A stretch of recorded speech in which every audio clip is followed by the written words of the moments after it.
5. 신학과 교회를 위한 자연신학의 중요성. 몇 년 전 필자는 바르트와 자연신학에 관해서 참으로 쉽게 잊을 수 없는 토론을 했다. 그때 바르트는 고가르텐의 규례에 관한 주장이 지닌 정치적 위험성을 지적했다. 그의 주장은 고가르텐의 개념 안에 분명히 권위주의라고 낙인 찍을 만한 정치적, 문화적 의도가 숨겨져 있다는 것이었다. 여러 사건이 바르트가 옳다는 것을 증명해 주었다. 그 당시 이미 나는 질서를 인식하는 데는 두 가지 사고방식이 있을 수 있음을 보이려 했다. 그중 하나는 엄격하게 보수적이며 권위주의적인 것이다. 또 다른 하나는 혁명적이며 동시에 같은 정도로 보수적인 것인데 굴절된 질서 개념이다. 이것은 종교개혁가들이 자연신학을 굴절한 것과 상통한다. 그러나 그 당시에도 바르트는 이러한 구별에 관해서 지금과 마찬가지로 무관심했다. 이것만은 분명하다. 자연신학에 대한 신학자의 태도가 그가 가진 윤리학의 특징을 결정짓는다. 역사적으로 볼 때 옛적부터 계몽주의 시대까지 사회의 문제와 관련된 모든 면, 예를 들어 선교의 사명, 세속적 직업, 결혼관, 국가관 등 사회의 문제와 관련된 모든 면에서 창조의 규례란 개념이 기독교 윤리를 규정해 왔다고 말할 수 있을 것이다. 수세기 동안 기독교 사회 윤리는 예수 그리스도의 기반을 둔 사랑과 예수 그리스도의 신성한 기관에 의한 사회에서의 역할이라고 규정해 볼 수 있다. 따라서 사회 윤리는 그리스도의 구속의 은혜의 개념만큼이나 항상 창조의 신성한 은혜와 보존의 개념에 의해 결정된다. 원시 기독교와 개신교 사이에 있는 교리 또는 로마 가톨릭과 아퀴나스주의 사이에 있는 문제의 핵심은 창조와 보존의 규례가 기독교인의 행동을 규정해야 하는가 아닌가의 문제가 아니다. 핵심은 어떻게 그렇게 하는가의 문제이다. 계몽주의의 개인주의와 합리주의가 이 중심이 되는 사고를 이해하지 못하게 만들었으며 19세기에는 성서와 종교개혁으로 돌아간 신학자들 중에도 이러한 사고를 할 수 있었던 경우는 매우 드물었다. 과거의 사고방식을 버린 결과 극복할 수 없는 개인주의를 초래했다. 규례의 개념이 없이 사랑의 개념이나 율법과 계명의 개념만으로 어찌해 보려는 모든 시도는 합리적 사회 건설, 국가와 결혼에 대한 자유주의적 주장으로 이어졌다. 또는 사회의 규례가 이미 주어진 요인이라는 것을 확신하지 못하고 인정과 거부 사이에서 갈팡질팡하는 결과를 초래했다. 그러나 우리는 하나님께서 우리를 세상에 그냥 놔두신 것이 아니고 그의 창조 속에 두셨으며 예수 그리스도 안에서 하나님을 아는 사람들이 죄 중에 있으면서도 그 창조의 법칙을 알 수 있다는 점을 인정해야 한다. 이 말은 우리의 자유에 부여된 신성한 객관적인 한계와 우리 사회를 이끄는 객관적 지침을 우리가 인정해야 한다는 뜻이다. 이것이 지금의 혼란에서 빠져나갈 수 있는 유일한 길이다. 이 길은 한편으로는 종교개혁가들의 윤리학을 확인하는 것이며 다른 한편으로는 그것이 사실적임을 인정하는 것이다. 사역과 인격을 분리한 루터의 소명과 지위에 관한 모든 이론은 보존의 은혜와 그 도구가 되고 창조와 보존의 규례라는 생각의 영향을 받았다. 교회와 국가의 명백한 구분에 관한 루터의 생각도 마찬가지이다. 규례의 율법에 따라 행동하는 모든 이들, 그들의 의도가 무엇이든 간에 규례의 율법에 따라 행동하는 모든 이들은 하나님의 일을 하는 것이다. 그렇다고 해서 이들이 하나님 앞에 의롭다 함을 받는 것은 아니다. 이것은 오직 믿음, 즉 하나님의 은혜를 알고 순종하며 하나님을 믿으면서 하나님의 규례를 행함으로서만 된다. 그러나 그들은 옳은 일을 하고 있다. 규례들을 행함으로써 그들은 자신들이 비록 그 행위에 의해 하나님 앞에서 의롭게 되지는 못하지만 시민 정의를 성취했다고 주장할 수 있다. 마찬가지 논리가 어떤 방법으로 무엇이든 하나님의 율법, 기록된 것이든 자연법이든 간에 하나님의 율법을 성취하는 모든 이들에게 적용된다. 규례는 예를 들면 결혼의 규례, 즉 인간이 일부일처로 살아야 한다는 것, 국가의 규례, 국가 권력에 대한 순종. 규례는 신성한 율법의 일부이다. 율법은 그것이 기록된 것이든 자연의 법이든 또는 이 규례들 중 하나이든지 하나님의 뜻이 계시되는 형식이며 성령을 통해서만 구체적인 신의 계율이 되고 지금 여기에서 우리의 존재를 지배한다. 오직 성령만이 우리에게 그때그때의 필요에 따라 율법과 규례를 알게 한다. 더구나 성령만이 이 율법과 규례를 외적으로 뿐만 아니라 내적으로도 하나님의 뜻이 실현되는 방법으로 지킬 수 있도록 힘을 준다.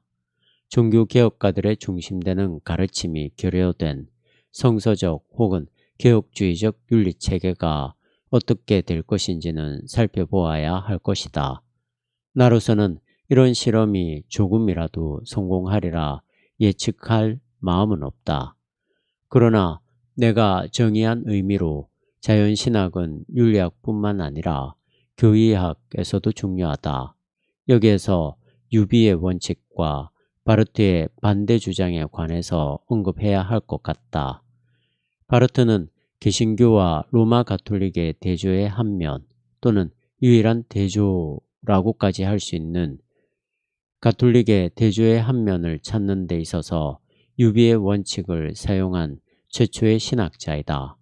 왜냐하면 바르트는 어떤 피조물도 그 자체에 하나님의 형상을 조금이라도 가진 것이 없다는 이상한 주장을 굽히지 않기 때문이다.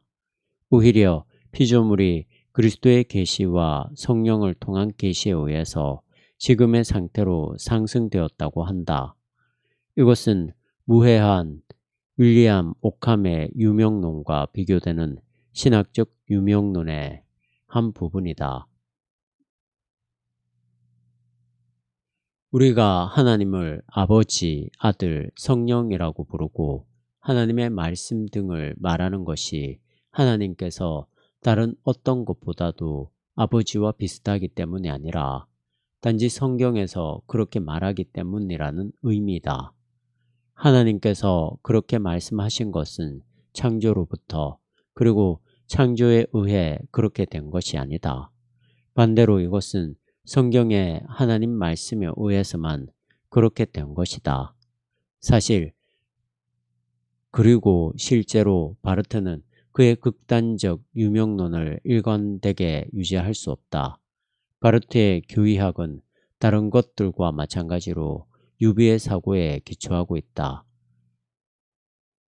비록 바르트가 그것을 인정하지 않는다고 해도 말이다. 이것이 분명히 나타나고 있는 단락은 다음에 하나님 말씀에 관해서 말하는 부분이다.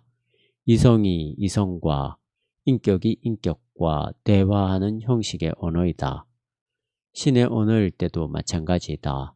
물론 인간의 이성과 교통하는 것은 신성한 이성이며 신성한 인격과 인간의 인격이 교통한다. 이 사건을 우리가 이해하기 불가능하다는 사실이 우리를 압도한다. 그러나 이성과 이성, 인격과 인격은 창조의 영적 영역에서 발생하는 것과 우선적인 유비 관계에서 교통한다. 육체적, 자연적 영역에서 발생하는 것과 우선적인 유비 관계에 있는 것은 아니다. 하나님의 말씀은 이성적인 것이지 비이성적인 것이 아니다. 교의학 영어 번역판 1500 교의학 영어 번역판 152면 FF. 그렇다면 이것은 바르트가 다른 곳이라면 거부했을 법한 유비의 원칙이 적어도 여기에서는 사용되고 있다는 뜻이다. 인간의 이성 자체가, 즉 신성한 창조에 의해서 인간의 이성 자체가 신의 본성을 정의하는 데에 돌이나 나무보다 더 적합하다는 것이다. 그리고 마찬가지 방법으로 어느한 것 자체가, 즉 신성한 창조에 의해서 두 가지 주체들 사이에서, 즉 인간과 인간뿐만 아니라 하나님과 인간의 관계를 맺는데 더 적합한 수단이다. 인간이 한 주체라는 사실 자체가 하나님이 주체라는 사실의 유비이다. 따라서 바르트가 아주 제대로 이해한 것처럼 우리는 다른 모든 유비를 제외하고 하나님이 주체이시며 우리 신학의 중심사고라고 해야 한다. 그렇다면 이것은 바르트 신학 전체가 명실상부 바르트가 그렇게 싫어하는 형식적 하나님의 형상의 교리에 의존하고 있다는 의미이다. 형식적 하나님의 형상의 교리라는 것은 우리가 아는 대로 죄인이지만 인간은 유일하게 합법적인 하나님의 유비이며 그 이유는 인간이 언제나 이성적 존재이며 주체이고 인격이기 때문이라는 것이다. 이것을 달리 말하면 다음과 같다. 하나님의 형상으로서 인간의 본성은 인간의 은유가 아닌 다른 것으로 하나님을 논해서는 안 된다고 확고히 말한다. 아버지, 아들, 성령, 말씀 등 모든 기독교 신학과 성서 메시지의 중요한 개념은 인격성에서 나온 개념들이다. 이 용어들은 자연, 이 단어의 현대적 의미로 볼 때 자연에서 얻어진 여러 개념들 중 이러한 목적으로 따로 떼어 두었던 것이 아니다. 왜냐하면 하나님께서 알지 못하는 방법으로 하나님께서 그렇게 하기를 원했기 때문이다. 오히려 사람 안에 하나님께서 자신과 같은 존재, 즉 자신과 닮은 유일한 존재를 만드셨고 사람이 하나님과 닮은 점은 즉 인간이 주체이며 인격이라는 사실, 사람이 하나님과 닮은 점은 죄로 인해서도 파괴되지 않기 때문이다. 결국 인간이 하나님의 형상을 지녔다는 것은 자연의 모든 유비와는 대조적으로 계시에 의해서 확인된다. 결국 바르트는 원치 않았음에도 불구하고 자기도 모르는 사이에 자연신학과 신학에서 자연신학의 근본적인 중요성을 선호하는 입장에 서게 되었다. 마찬가지로 그는 자신의 신학에서 존재의 유비에 대항하자라고 했던 스스로의 계획과도 모순을 만들고 말았다. 존재의 유비란 로마 가톨릭만의 특징적인 것이 아니다. 오히려 이것은 이교도 신학에서와 마찬가지로 모든 기독교 신학의 근본이 된다. 기독교 신학의 특징과 로마 가톨릭과 개신교의 어떤 차이점은 유비의 방법이 사용되어도 되는가 아닌가의 문제가 아니라 어떻게 이것이 행해지며 어떤 유비가 채택되는가의 문제이다. 기독교 신학의 결정적 요소는 하나님께서 주체라는 사실이 다른 유비와 대조적으로 하나님께서 주체라는 사실이 신학에서 유지될 수 있게 해주는 그 힘이다. 이 결정적 요소는 하나님의 형상의 교리에 의존한다. 이 교리는 하나님의 성육신에서만 제대로 이해될 수 있다. 여기서 자연신학의 실제적 교회적 중요성을 짚어보기로 하자. 교회의 임무는 메시지의 선포이다. 교회는 설교, 가르침, 목회사역, 신학, 개인적 간증 등의 여러 가지 방법으로 선포를 행할 수 있다. 그러나 교회가 하나님의 말씀을 사람의 언어로 선포하는 그 어느 곳에서든 교회는 사람의 언어 중에서 어떻게 해서라도 신의 말씀을 제대로 전달할 수 있는 것을 선택해야 한다. 이 의사소통의 객관적 이유, 즉 하나님에 관해서 말하고 그의 말씀을 조금이라도 선포할 수 있는 가능성은 하나님께서 우리를 그의 형상으로 만드셨다는 데에 있다. 주관적 이유는 이 사실이 예수 그리스도를 통해서 우리에게 계시되었다는 것이다. 성육신은 인간이 신을 닮았다는 사실과 신의 진리와 그 심오함을 알게 하는 기준이다.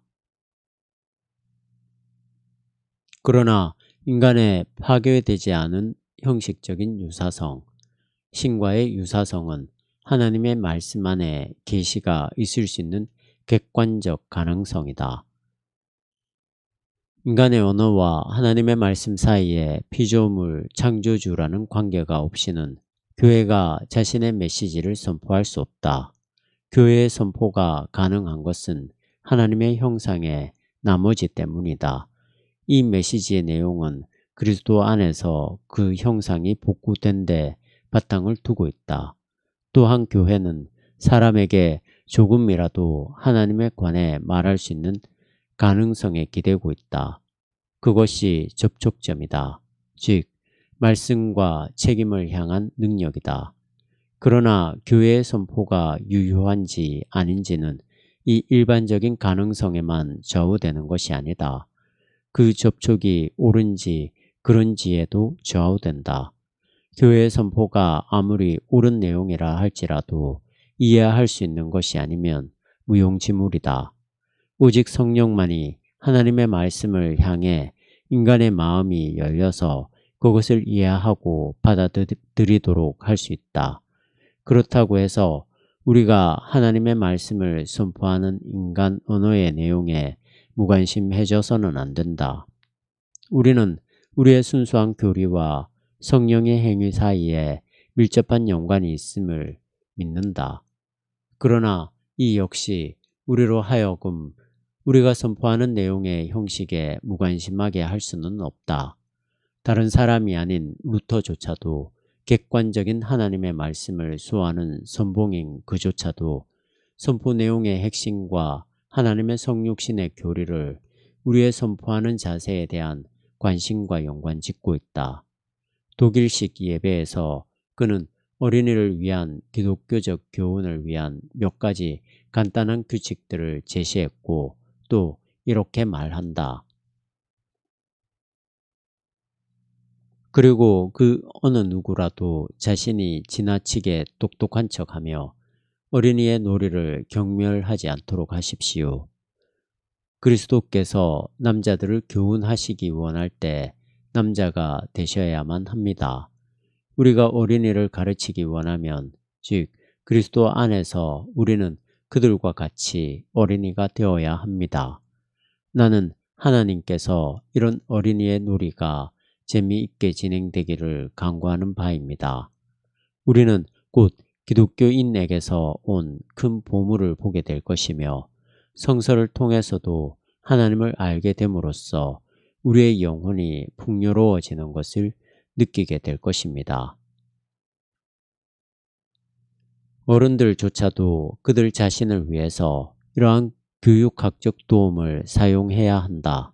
그렇지 않으면 그들이 매일 설교를 들으러 갔다가는 갈 때와 똑같은 상태로 돌아올 것입니다. 왜냐하면 그들은 설교를 들으며 단지 시간을 보내기만 할 뿐 그 설교에서 도움을 얻거나 설교를 기억하려 하지 않기 때문입니다. 이런 이유로 해서 3, 4년 동안 설교를 들은 적지 않은 사람들이 신조의 한 부분이라도 실천할 수 있을 만큼 충분히 배우지를 못하게 됩니다. 책에 기록된 교리가 충분하다는 것은 사실입니다. 그럼에도 불구하고 아직 마음에는 쓰여지지 않았습니다. 비데 바이 마르판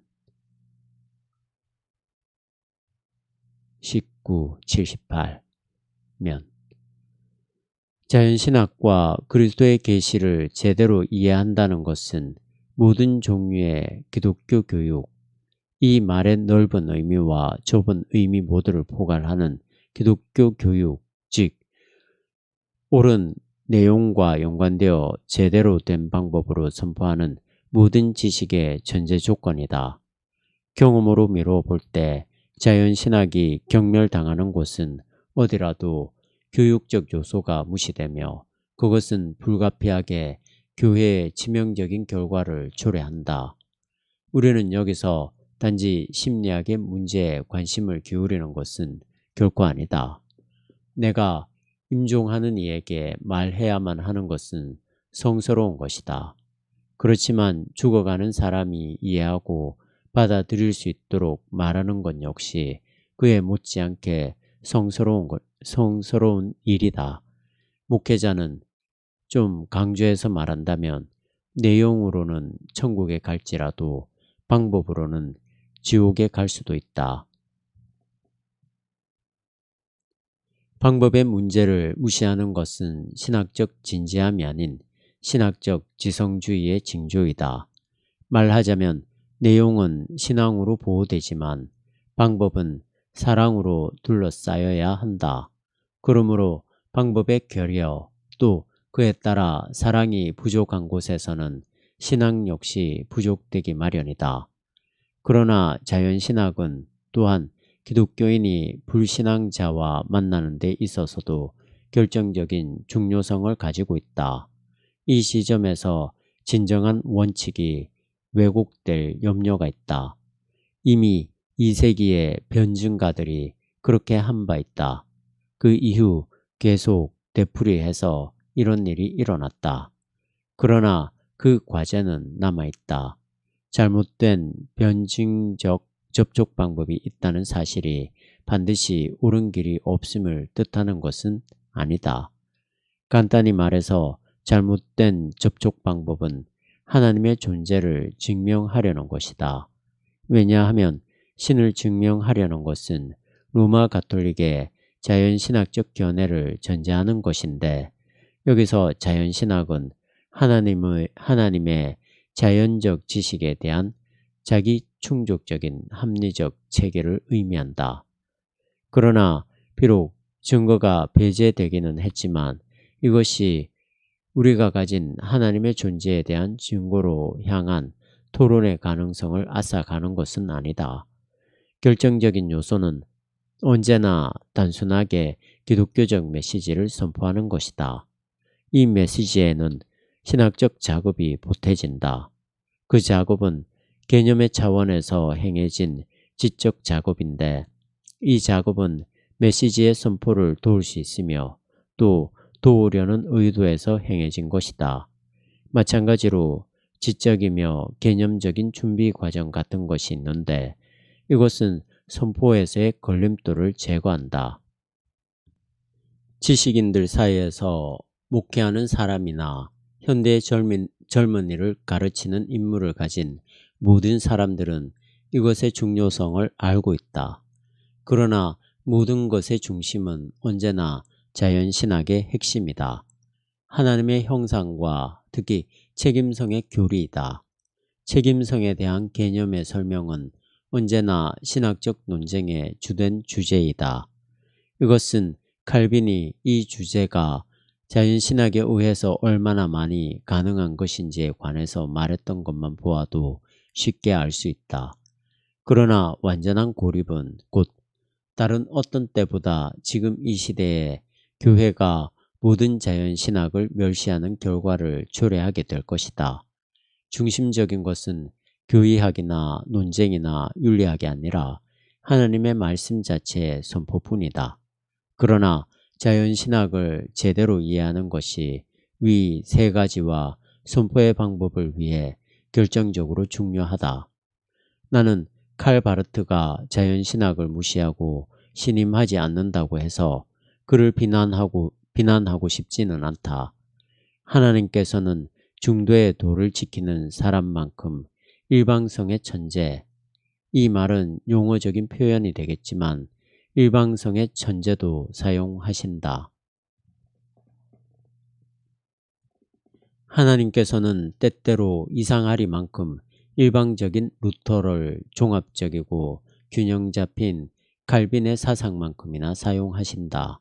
아마 이런 관점에서 보면 신학이 위험스럽게 옆길로 빠질 때 평행추의 역할이 바르트의 특별한 임무인 것 같다. 사실 바르트와 나 사이에 잘못된 자연신학이 지난 세기 아니면 지난 3세기 간이라고 해야 할까? 잘못된 자연신학이 지난 세기 개신교에 큰 해악을 끼쳐왔다는 데는 이견이 없다. 그리고 자연에서 유래된 거짓 신학이 현재 교회를 죽음의 위협으로 몰아넣고 있다는 데에도 이견이 없다. 여기서 우리가 할 수 있는 모든 열성과 힘과 신중함을 모아 싸워야 한다는 것을 바르트만큼 잘 가르쳐준 사람은 없었다. 그러나 교회를 한쪽 극단에서 다른 극단으로 던져서는 안 된다. 결국에 가서는 교회가 자연신학의 오용만큼이나 그 거부의 책임도 져야 할 것이기 때문이다. 진정한 자연신학으로 돌아가는 길을 찾는 것이 우리 신학 세대들의 임무이다. 그리고 나는 그 길이 바르트의 부정과는 먼 거리에서 그리고 칼빈의 교리 가까이에서 발견되리라고 믿는다. 만일 우리가 일찍이 선생에게 이것을 물어보았더라면 제자들 간에 이런 논쟁은 일어나지 않았을 것이다. 이제는 우리가 놓쳤던 그 기회를 잡기 위해 모두가 각성해야 할 최상의 시기이다.